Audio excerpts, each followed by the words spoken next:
Bismillahirrahmanirrahim. Assalamualaikum warahmatullahi wabarakatuh. Alhamdulillahirabbil alamin. Hari ini kita dipertemukan kembali dalam pembelajaran jarak jauh muatan ilmu pengetahuan alam pekan ke-12 bersama saya Ibu Yanti Frida pada materi hemat listrik dan energi alternatif. Tentu kita bertanya, mengapa kita harus hemat listrik? Nah, anak-anak, ternyata agama kita sudah mengatur mengapa kita harus berhemat, sebagaimana tercantum dalam Quran surat Al-Isra ayat 27 yang berbunyi A'udzubillahi minasyaitonirrajim.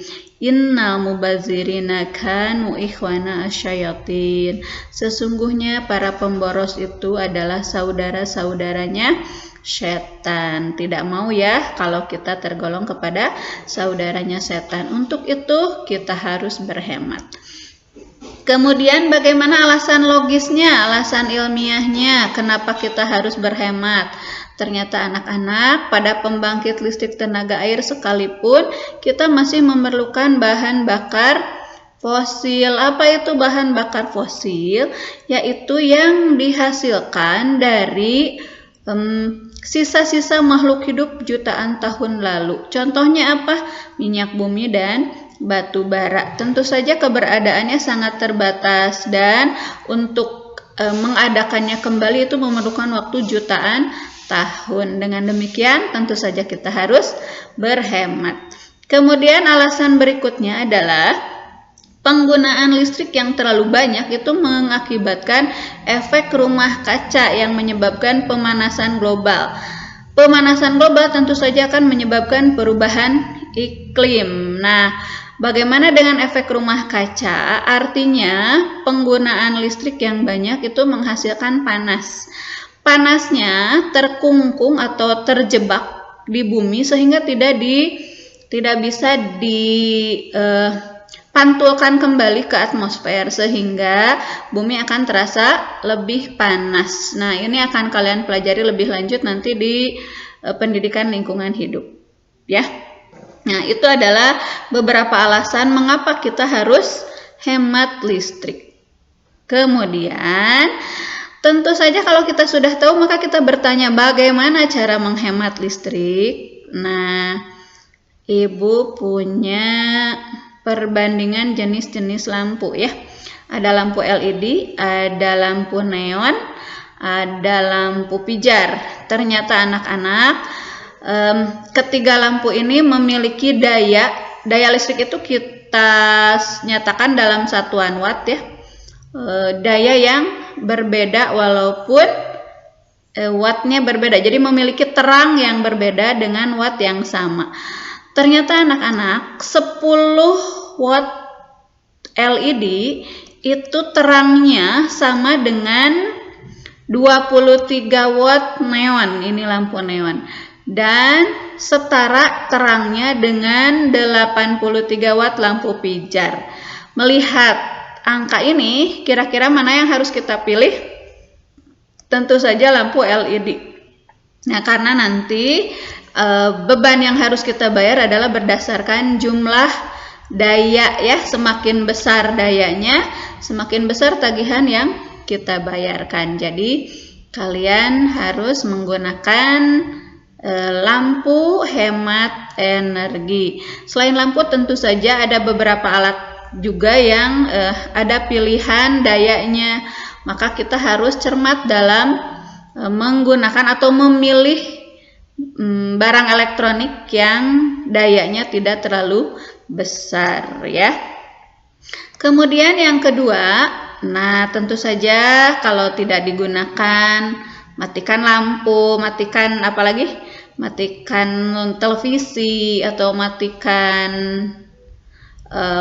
hal-hal atau alat-alat yang tidak digunakan, maka harus cepat kita matikan. Berikutnya ini yang suka kita lupakan, mencabut steker. Ini steker. Kalau kita sebutnya colokan ya. Yang ini namanya stop kontak. Jadi kita harus melepaskan steker dari stop kontak untuk menghemat energi listrik. Yang sering kita lupa biasanya charger tuh ya, charger handphone suka ada aja gitu nyolok di situ gitu ya, stop kontak, dan stekernya tidak kita lepaskan dari stop kontaknya.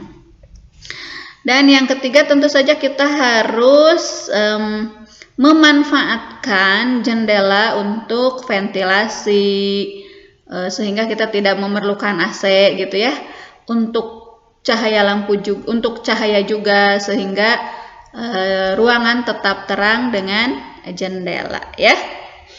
Oke, jadi kalau kita ringkas cara menghemat listrik, yang pertama adalah gunakan peralatan elektronik yang mempunyai daya atau watt kecil. Kemudian matikan alat elektronik apabila tidak digunakan. Kemudian cabut steker dari stop kontak jika tidak digunakan. Atau manfaatkan jendela untuk mengatur cahaya dan ventilasi sehingga kita tidak menggunakan AC terlalu sering ya.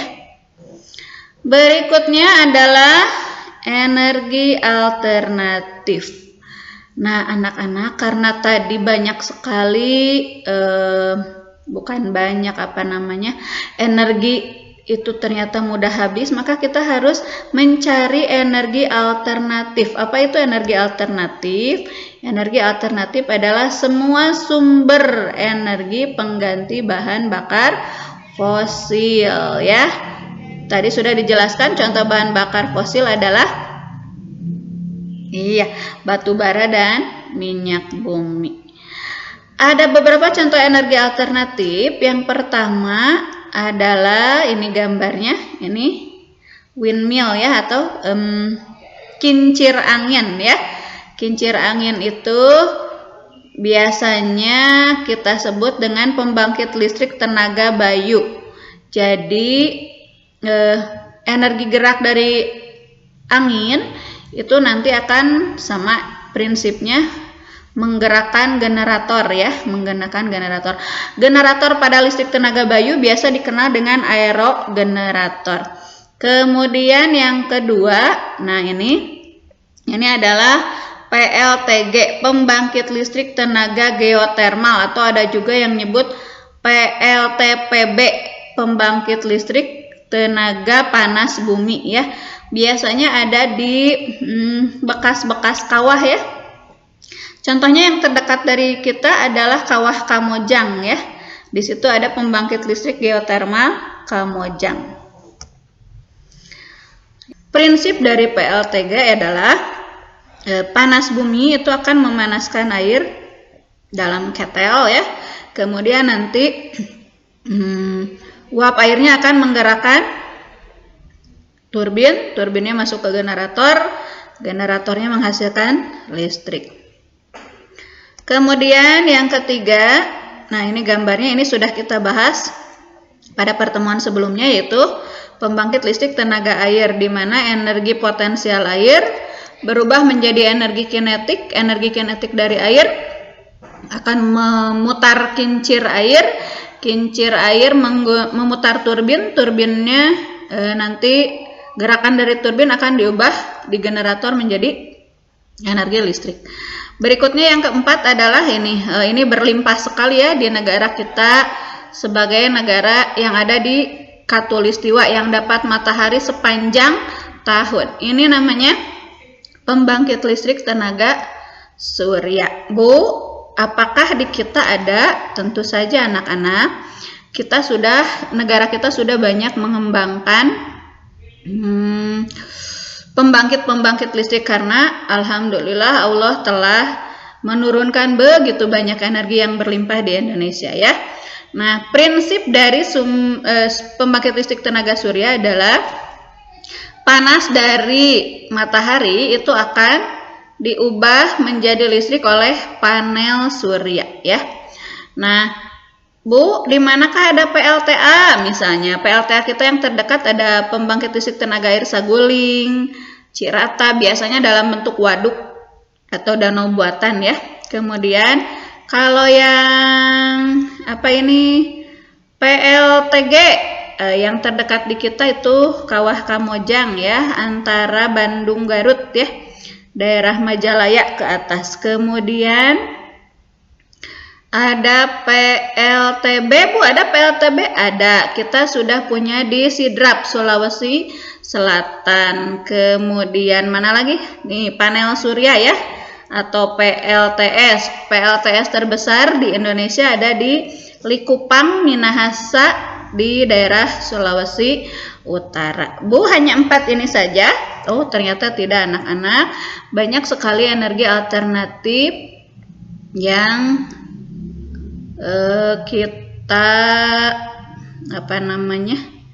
kita gunakan sebagai alat listrik. Nah, ini adalah pembangkit listrik gelombang laut.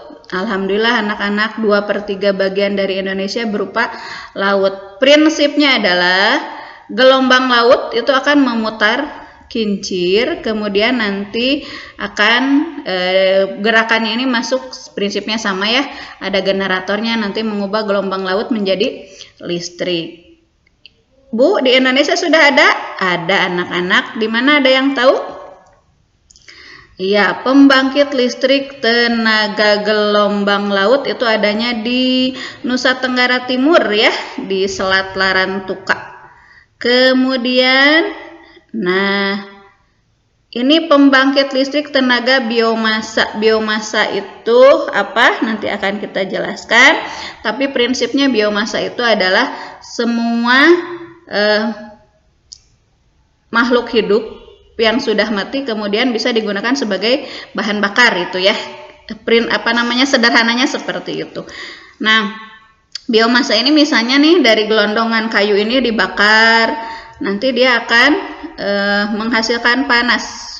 Di panas ini biasanya digunakan untuk menguapkan air dalam ketel, kemudian nanti masuk ke turbin. Turbinnya akan gerakan turbinnya nanti diubah menjadi listrik oleh generator, kemudian dialirkan atau melalui sistem transmisi seperti yang kemarin sudah dijelaskan, baru masuk ke konsumen. Di Indonesia itu ada di yang terbaru kemarin tahun 2019 itu ada di Siberut, Mentawai di Pulau Kalimantan ya.